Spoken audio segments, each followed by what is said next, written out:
Bienvenidos a Connecting Forward, un espacio donde platico con amigos y amigas míos y abordamos una variedad de temas, ya sea emprendimiento, liderazgo, negocios, criptomonedas, etc. Estamos aquí para enseñarle al mundo las oportunidades que hay en estos espacios y cómo todos podemos aprovecharnos de ellos. Saludos y déjenme saber qué opinan ya después de que escuchen el episodio. Hola, hola, ¿cómo andan? Buenas tardes, buenos días. Aquí estamos esperando que se conecte María José para hablar sobre el tema de la reforma eléctrica. Hola, María Hola, José, ¿cómo ¿cómo estás, Víctor? estás? Bien, ¿y tú? Muy bien, qué gusto saludarte. Saludos a todos ahí que se están conectando. Igualmente. Oye, muchas gracias por aceptar la invitación, María José. Será un placer hablar contigo sobre este tema tan importante para nuestra industria y sobre todo para nuestro país. No, hombre, encantada, encantada. Pero bueno, para introducirte, María José, eres Country Manager de Acclaim Energy México. Es una empresa suministradora de energía. Ahorita nos platicas realmente lo que hacen en su Consultora. empresa, consultora para temas energéticos, y hacen todo el programa de suministro para energía, ¿no? Para empresas. Y también, además de eso, te felicito por ser nombrada entre las 100 mujeres más poderosas en los negocios mexicanos por Grupo Expansión. También sé que estás muy activa en la NAFIN en Nuevo León y has tenido otros programas ahí promoviendo la energía en México. Egresada también de universidades en Estados Unidos, del IPADE y de China. Te felicito, María José. Gracias, muchas gracias, Víctor. Pues tú dices, ¿cuándo quieres que empecemos a platicar? Muy bien. No, a darle ahorita, María José. Platícanos un poco antes de entrar a los detalles de la reforma, platícanos un poco de cómo funciona el mercado eléctrico y de energía en México y cómo llegamos a este punto, principalmente dando un análisis de la reforma del 2013. Mira, pues empecemos por el estatus del mercado mexicano, ¿no? El estatus del mercado es, hay distintos esquemas de generación, el primero siendo el autoabasto, que fue previo a la reforma. El autoabasto legado viene siendo básicamente grandes empresas consumidoras de México tienen un contrato de suministro con un generador de manera más eficiente, por decirlo así, que la CFE en algunos casos, y que el consumidor puede contar con términos y condiciones que le convengan. Si me confirman en el chat que no es mi conexión, por favor. Perdimos a María José, esperemos a que se reconecte. Para los que no conocen del tema de la reforma eléctrica que se propuso en el gobierno federal en este mes pasado, la reforma eléctrica reforma los artículos 25, 27 y 28 constitucionales como la finalidad de fortalecer a la CFE, que tiene impactos muy importantes para la industria eléctrica en nuestro país. Listo, María José. Discúlpenme, no sé Nombre. bueno, platicamos de la reforma. La reforma del 2013 prácticamente tenía, o antes de la reforma estaba el esquema de autoabasto legado. Y entonces, después de la reforma está el mercado eléctrico mayorista, donde más empresas compiten, más de 50 empresas compiten básicamente suministrando energía. Hay generadores bajo este esquema también. Y luego está la generación distribuida y abasto inflado, que es generación en ciclos. Y aquí, nosotros nos concentramos en el alto consumidor de energía, en quien realmente pues adquiere energía a través de fuentes renovables, fuentes convencionales, pero a un costo mucho más atractivo, ¿no? Y entonces, la mayoría de las empresas, las grandes empresas, quieren cumplir con dos: sustentabilidad y costo. Y entonces, eso es lo que buscan desde estas alternativas a un suministro básico de CFE. Ahora, ¿qué propone esta nueva reforma? Hubo, como comentaste, una reforma constitucional en materia eléctrica, y entonces propone algunos elementos. El primero es las nuevas funciones de los entes del gobierno, la generación y mercado de energía eléctrica, el despacho de privados y cómo va toda la cadena de valor sobre la generación y el mercado, el mercadeo de la energía, de la electricidad. Actualmente México tiene un mercado eléctrico donde participan alrededor de 55 suministradores calificados, donde se permite escoger el tipo de tecnología, costo, la estructura, los mecanismos comerciales, términos y condiciones que convienen al alto consumidor. Y entonces, esta reforma propone cancelar absolutamente todo, volver a un monopolio como el que fue hace 30 años. Es bastante peligroso para México debido a distintos elementos, ¿no? Uno, que no pudiéramos llegar a cumplir con los acuerdos del Tratado de París, que es el 35% de energía renovable para el 2024. Y además, México cuenta con alrededor de 25 tratados internacionales y en algunos se consideran algunos aspectos medioambientales con los que tenemos que cumplir. Entonces, esa es más o menos el overview de lo que está pasando ahorita. Es mucha especulación porque la propuesta fue escrita de manera muy general. Entonces, se puede especular, se puede interpretar, se pueden construir escenarios. Sin embargo, ahorita es mera especulación, ¿no? Claro, claro. Hoy me quiero enfocar en dos puntos que mencionaste por aparte. La primera es cómo vamos con nuestros avances en la implementación de energías limpias de acuerdo al Acuerdo de París. Para el 2024, que es en 3 años, mencionaste que 35% de la energía producida o consumida más bien dentro del país tiene que ser renovable. Estamos a nivel de llegar a esa forma. La otra pregunta que te quería preguntar, María José, es por qué a nosotros, que a lo mejor no estamos participando tan a fondo y a detalle en el mercado eléctrico, nos importaría esta reforma y cómo afectaría lo que hacemos a día. Hablas de la sustentabilidad y de los costos. Bien sabemos que las empresas internacionales tienen como sus metas para el desarrollo a largo plazo cumplir con metas sustentables, y eso hace a que un factor importante por la cual escogieran invertir en un país específico. Si ven esto pasando en México, obviamente nos posiciona a un nivel menos competitivo que a otros países para atraer ese tipo de inversiones, y a la vez hace a la energía que se consume, especialmente en la industria manufacturera, más caro, ¿no? Sí, o sea, yo creo que aquí hay varios impactos. El primero siendo la imposibilidad o el freno a poder reducir la huella de carbono por parte de los grandes consumidores. Y ahí estamos hablando de que no pudieran cumplir con algunos de los aspectos de ESG que tanto requiere ahorita pues la industria, ¿no? Para financiamiento, para crecimiento, pues para seguir de manera sostenible en el tiempo con su propio negocio. Entonces, por ese lado, hay un costo, una repercusión importante que pudiera llegar a ver si se impide el consumo de energía renovable. Obviamente, por la parte económica, el no darle o el quitarle el poder de un consumidor de poder optimizar su presupuesto es crítico. ¿Por qué? Porque pues de eso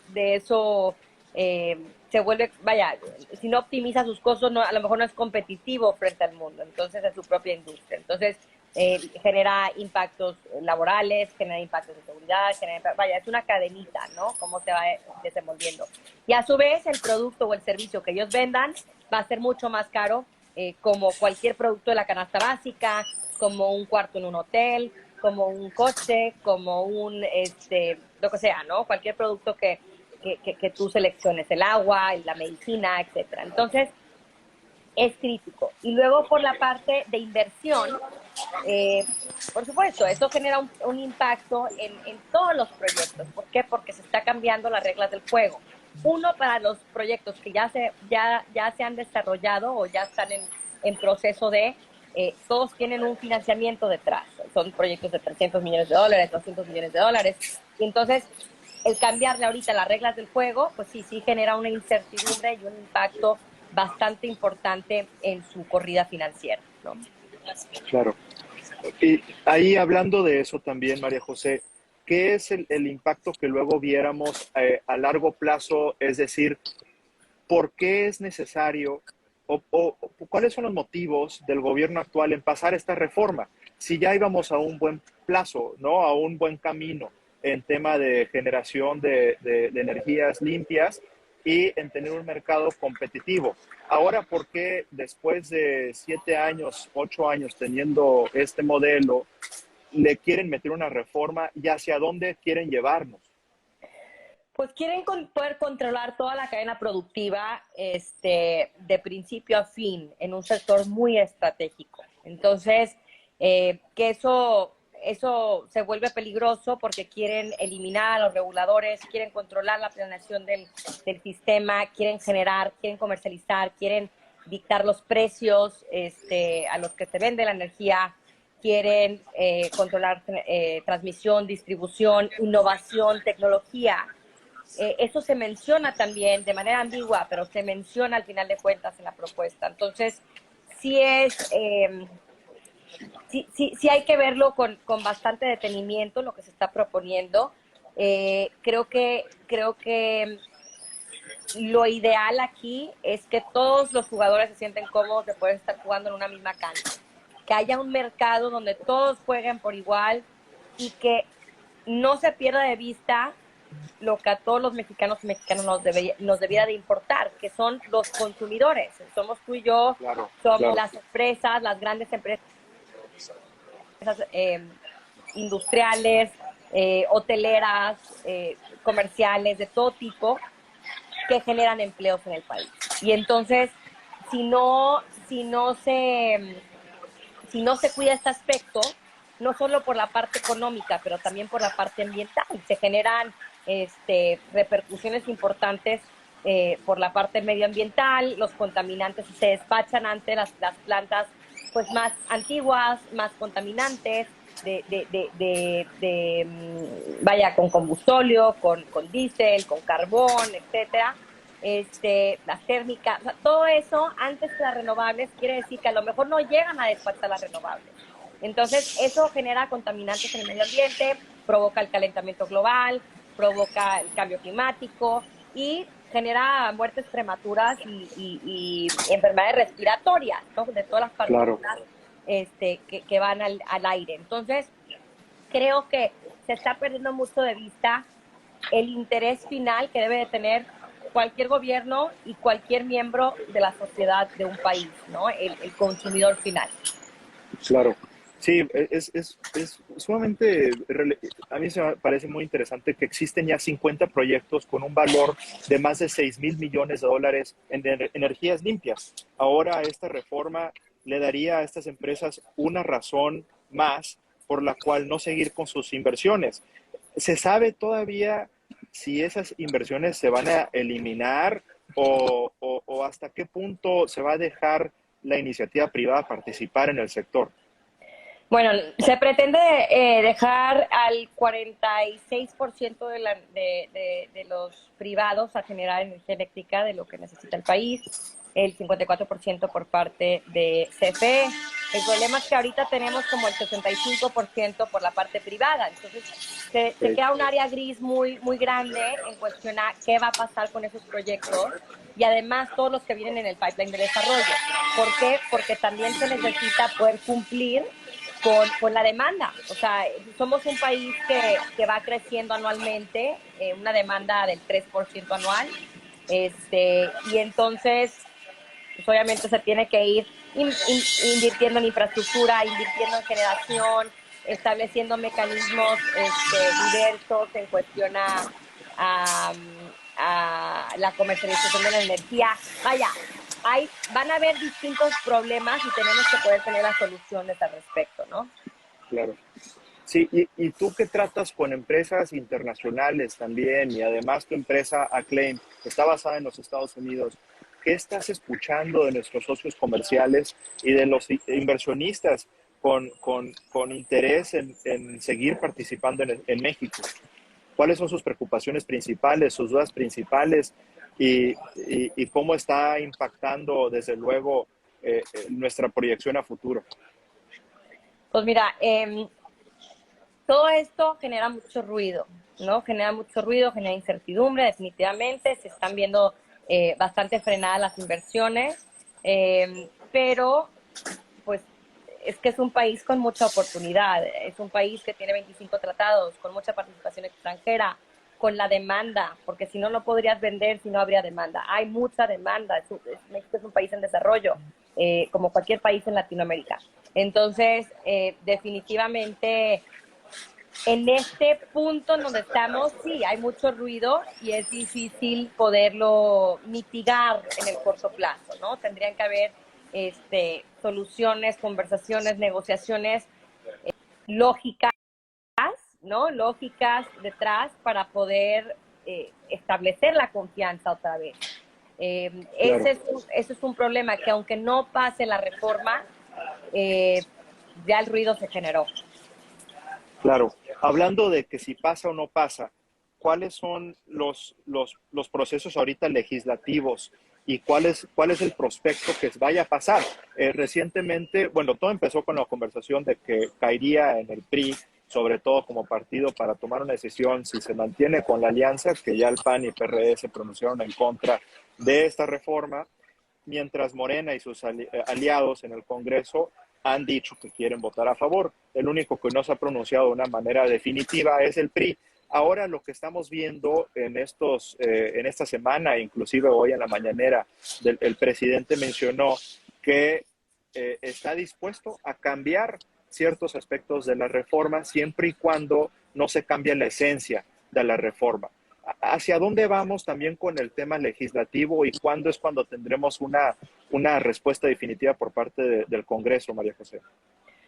Es bien difícil poder decir qué va a pasar, ¿no? Todo puede pasar y nosotros nos estamos preparando para el peor de los casos o para el mejor de los casos y para muchos escenarios dentro de, ¿no? Entonces, es bien difícil cómo vaya a reaccionar el PRI, cómo vaya a reaccionar las personas que sí asistan al voto, ¿no? Es bien importante poder comunicar estos datos duros a los legisladores para que tomen decisiones informadas. Al parecer faltan unos 56, 57 votos para poder pasarla. Platicando con expertos de la industria, te imaginarás que todos los días lo hacemos. El consenso, lo que se piensa que va a pasar es que no pase, especialmente o no llegar a pasar al nivel en el que está redactado en este momento. Claro. Es algo muy extremo en este momento. Entonces, como has visto en el pasado con los gasoductos, con la reforma, con la ley, con el cambio de ley, etcétera, siempre hay una tendencia de esta administración de plantear algo muy drástico y después retraerse y buscar una negociación. Es una tendencia que hemos visto y no sabemos qué va a pasar. Ahorita tú lo mencionaste, están dispuestos a cambiar cierta redacción, pero que no pierda la esencia. El problema de la esencia es que pierde de vista realmente al consumidor final, que es lo que debemos de mantener siempre como foco. Entonces, se dice que se quiere discutir entre noviembre y diciembre, y después de esas discusiones, que esperemos que se den de manera muy profunda esta vez, se tardaría otros 180 días para poder establecer las reglas secundarias, etcétera, ¿no? Excelente. Sí, y cuando pase, todavía hay menciones en los espacios internacionales que entraríamos a una disputa Estado a Estado bajo el TEMEC, que dentro del TEMEC incluyen disposiciones de no entrar tanta participación de las empresas del Estado, porque, como bien lo hemos mencionado anteriormente, pues afectan las inversiones que ya existen. Otro aspecto de esta reforma que parece muy interesante y que no lo hemos platicado es que incluye el tema del litio y nacionaliza el litio como un producto esencial del Estado. Esto, además de ser algo pues que afectaría las inversiones en el tema minero a largo plazo, también es un producto esencial para la producción de semiconductores, que los semiconductores y los vehículos eléctricos ahorita en los Estados Unidos y Canadá son pues el futuro. y ahorita hay mucha demanda para ver cómo se trae esa inversión de Asia, de China principalmente, a México y a Estados Unidos y a Canadá para convertirlo en productos esenciales en la cadena de suministro regional, ¿no? Dentro de lo que tú estás viendo, María José, ¿has también analizado el efecto que tendrá esa nacionalización del litio para las empresas mexicanas y desde luego regionales? Mira, la verdad es que nosotros no nos hemos metido mucho en ello. Lo único es que sí es un material bastante estratégico para el gobierno y para lo que viene. Entonces, el poder controlar este aspecto, pues sí, obviamente es algo que quieren y es algo claro, ¿no? Hay que, o sea, en este tema de los tratados, el incumplimiento que se ve por parte del TIMEC, por ejemplo, es la parte de los reguladores, es la parte de la falta de competencia, es la falta, o sea, es esta parte de nacionalizar o crear un monopolio para, vaya, en todos los aspectos, servicio, Claro. en cooperación, en tecnología, en comercialización, etc. Entonces, todos los aspectos, tiene muchísimos elementos. La transición energética, se busca también transicionar con todos los elementos. Y entonces, todos esos aspectos deben de ser bien analizados para entender lo que implica para el país. Claro, desde luego. Sí, eso los reguladores, la CRE, la Comisión Reguladora de Energía, y la CNH, la Comisión Nacional de Hidrocarburos, ya se pasarían a la CENER, y como ya lo mencionaste anteriormente, pues todo se hace vertical dentro del gobierno y ya no hay tanta descentralización, que es lo que nos hace competitivos, y estos reguladores pues eran parte clave de las reformas que vivimos hace 7 u 8 años, ¿no? Para concluir, María José, última pregunta, al menos que hayan preguntas de la audiencia, te quería preguntar otra vez, ¿por qué a nosotros, especialmente jóvenes como tú y yo, nos debe importar este tema de energía, y cómo nos sugieres alzar la voz, opinar, informarnos como sociedad para no estar al margen y que todo pase y nos afecta a nosotros también, ¿no? De una forma u otra. Creo que es importante siempre levantar la voz desde cada quien desde su trinchera, ¿no? Como maestros, como profesionistas, como desde la profesión en la que estés, científicos, todos debemos alzar la voz como podamos, ¿no? Y entonces, en vez de que se vuelva una discusión ideológica y de mucha pasión, por decirlo así, se debe de dar dato duro, ¿no? Dato duro. Hay muchísimos datos que podemos compartir.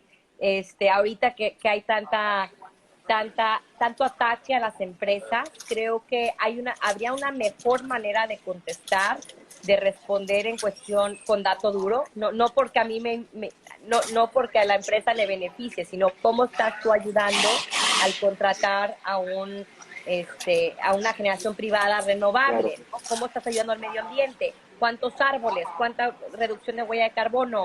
¿Cuánta inversión hiciste? Hay muchas maneras de poder contestar con dato duro y dejar un poco a un lado la ideología, la pasión, ¿no? Vaya, con la verdad, ¿no? Claro, sí.